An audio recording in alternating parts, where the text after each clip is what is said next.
There comes a moment, subtle and quiet, when the world feels just a little off.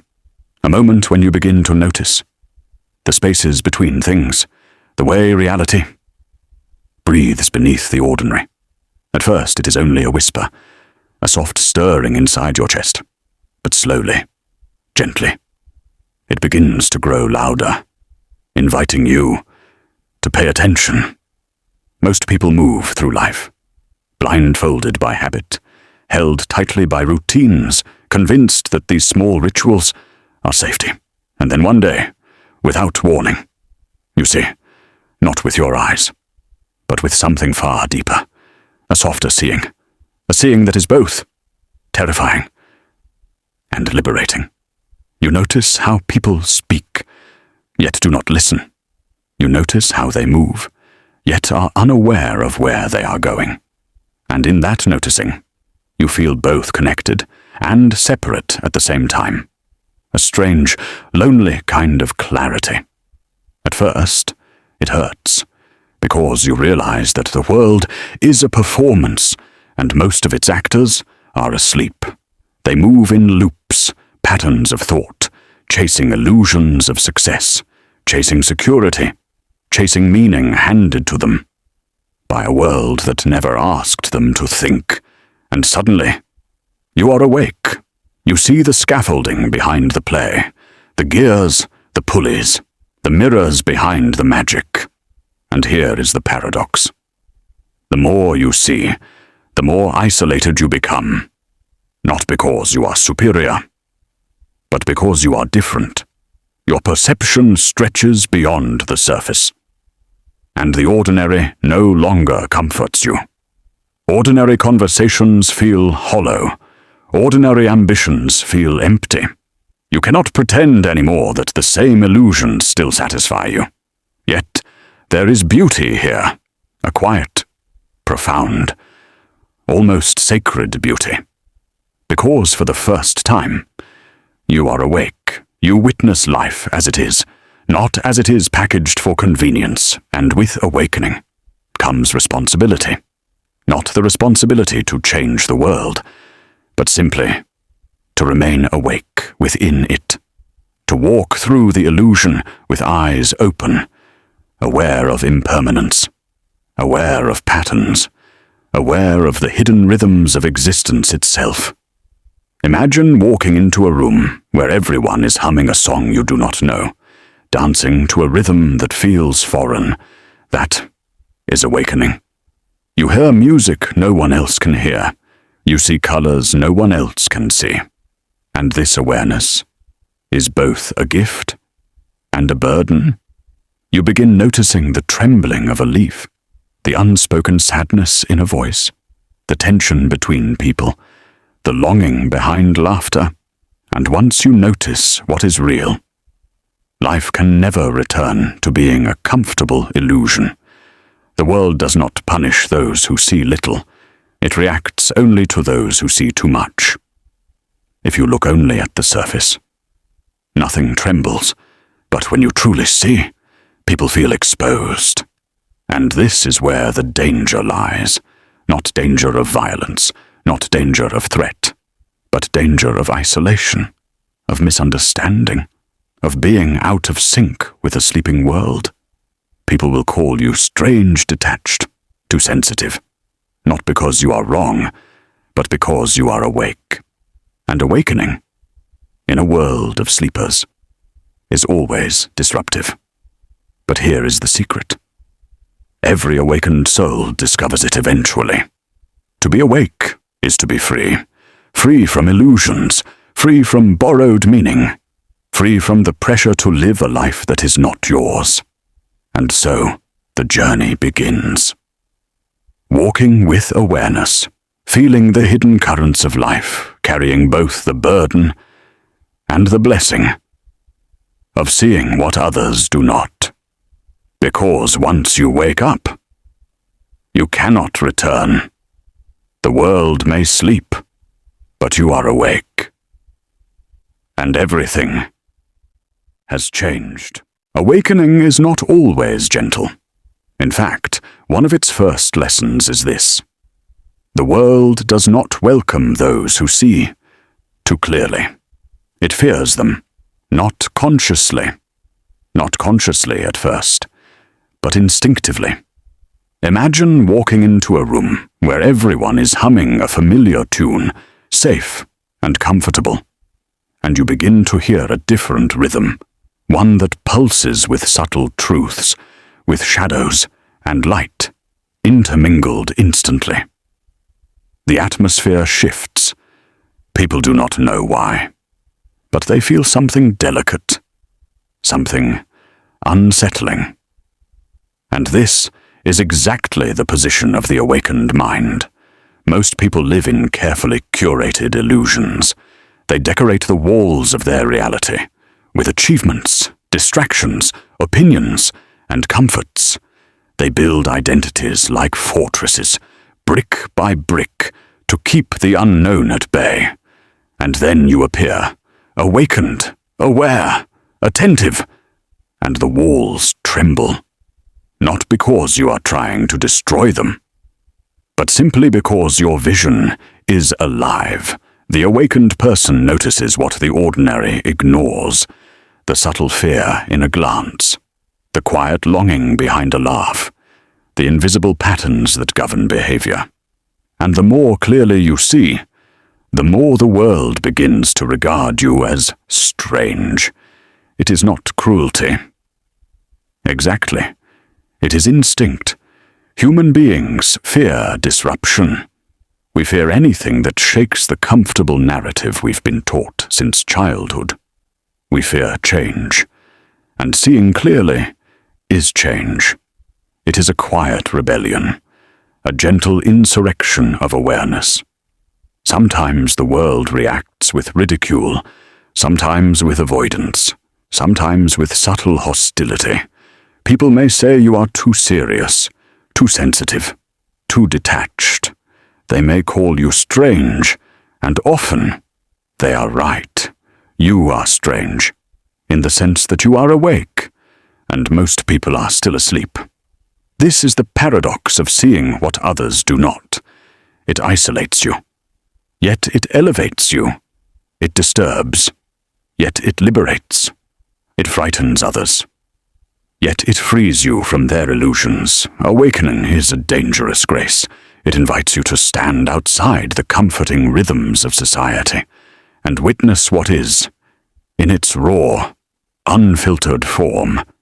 You begin to notice not only the beauty of life, but also its fragility, its impermanence, its hidden suffering.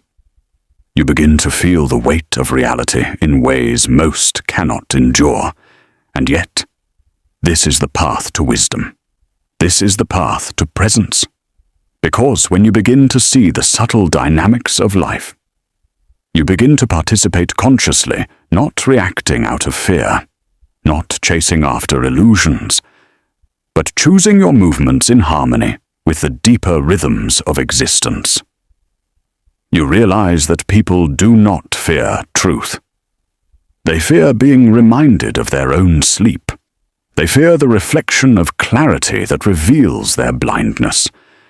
And when they sense you walking awake, they instinctively step back, unsure whether to follow or flee.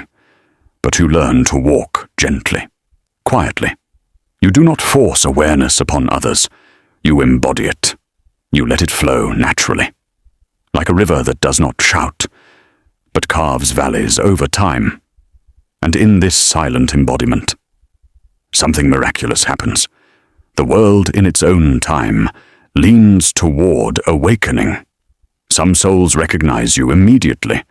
They are the quiet ones, who have glimpsed beneath the surface, but were too afraid to look fully. Some will resist you for a long time, clinging to their illusions, but awareness is contagious. Slowly, imperceptibly, your presence radiates clarity. And this is the second lesson. Awakening is not just a personal journey.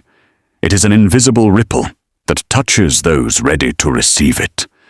But before the ripple reaches them, You must first endure the isolation of seeing clearly, walking awake in a sleeping world, carrying the quiet weight of perception.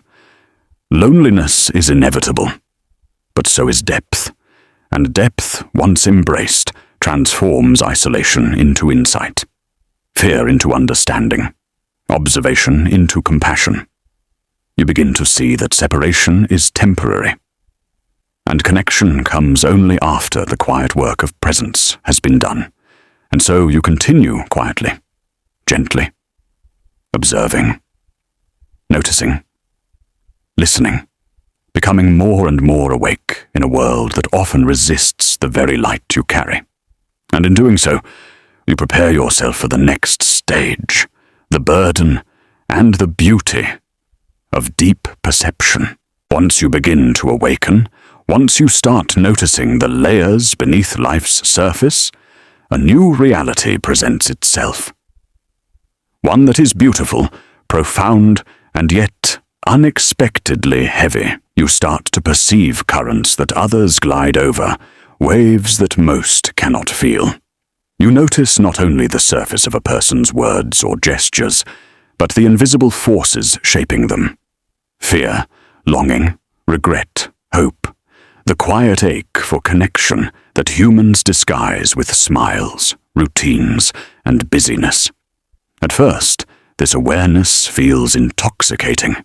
You sense the music beneath the chatter, the rhythm beneath the chaos, the meaning that exists beyond words.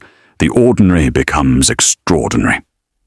Sunlight seems to carry a message, the wind whispers secrets, and the very air vibrates with significance. And yet, this heightened perception carries a weight, subtle, persistent, unavoidable. You begin to understand suffering in ways that others cannot. Not your own suffering alone, but the suffering embedded in the lives of everyone around you. You notice the small cracks in people's hearts, the quiet pain behind laughter, the longing behind ambition, the despair behind distractions, and you feel it. Not as judgment, not as burden alone, but as an intimate connection to the raw pulse of existence.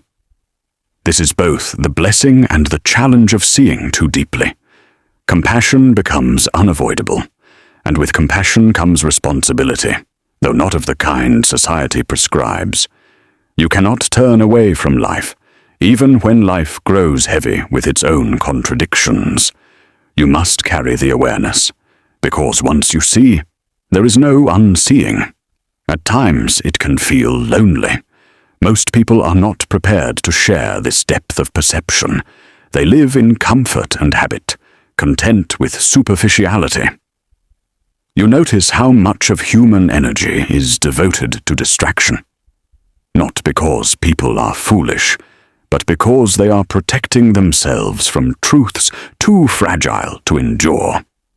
And when you perceive beyond these distractions, you often feel a quiet separation, a distance that is not imposed, but simply emerges from the very nature of perception. But this loneliness is not emptiness. It is a spaciousness, a clarity, a vantage point from which life can finally be understood. From here, you learn to see without reacting, to observe without judgment, to participate without losing presence.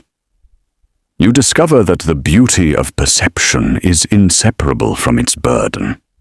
The deeper you go, the more you recognize the fragility of the world, and the more you appreciate its fleeting brilliance. Life begins to speak to you in subtle ways. A glance, a pause, a word left unsaid. All carry meaning, and in these subtleties, you find a form of intimacy with existence itself. You understand that humans are not broken, but fragile and unfinished, and that the world is not cruel, but delicate and fleeting. Every moment contains both suffering and beauty, and the awakened heart is tuned to both simultaneously. The weight of awareness changes how you engage with others. small talk feels hollow. Superficial connections feel exhausting. You begin to crave conversations that carry weight, silences that are pregnant with understanding, moments that reflect the true depth of being. You learn to walk in the world lightly, not detached, but consciously, choosing where your attention flows and where your presence is most meaningful. And yet, there is joy here. A quiet, steady, almost sacred joy. Because the awakened mind begins to perceive the elegance of impermanence, the world, in all its fleeting beauty and inevitable decay, becomes not a burden, but a wonder. You realize that nothing is permanent, nothing can be held, and nothing truly belongs to you. And in that realization, a freedom arises, a freedom that cannot be taken, cannot be disturbed, cannot be stolen by fear or expectation. This freedom carries responsibility, but not as the world usually defines it. The responsibility is simply to remain awake, to honor the depth you perceive, to move through life without succumbing to the illusions that entrap most people. It is a silent vigilance, a mindfulness that extends beyond thought into being itself. And in this vigilance, a subtle paradox emerges. The more deeply you perceive, the more the world appears simultaneously fragile and miraculous. The suffering of others is not a source of despair alone, but an invitation to tenderness. The fleeting nature of existence is not a reason for fear, but a reason to drink more fully from the well of now. The world is delicate, impermanent, beautiful, and every heartbeat carries both tragedy and ecstasy. To be awakened is to hold the entire spectrum without clinging. You do not fix, you do not rescue, you do not judge. You simply observe, love, and act with awareness. You become, in a sense, a living mirror for the hidden currents of life. Not in a way that others may fully recognize, but in a way that transforms the rhythm of your own existence. And this is the beauty of deep perception. It transforms loneliness into connection, burden into grace, seeing into understanding. You begin to navigate the world, not as a participant in its illusions, but as a witness to its mysteries. Every interaction carries depth, every glance carries insight. Every silence carries meaning. Some may call it isolation. Some may call it sensitivity. Some may call it strangeness. But it is, in truth, the natural consequence of awakening. The consequence of seeing life fully, without the veils of habit, distraction, or fear.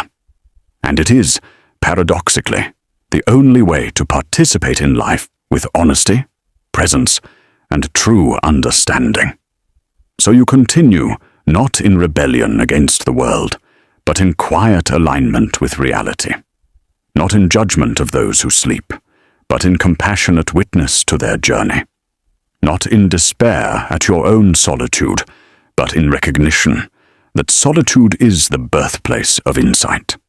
And as you continue, you prepare, unknowingly, inevitably, for the final part of the journey. The realization that seeing what others do not is not merely a burden, nor merely an isolation. It is a gift, a bridge, a destiny that extends beyond the self and touches the world in ways that are subtle, quiet, yet profoundly transformative.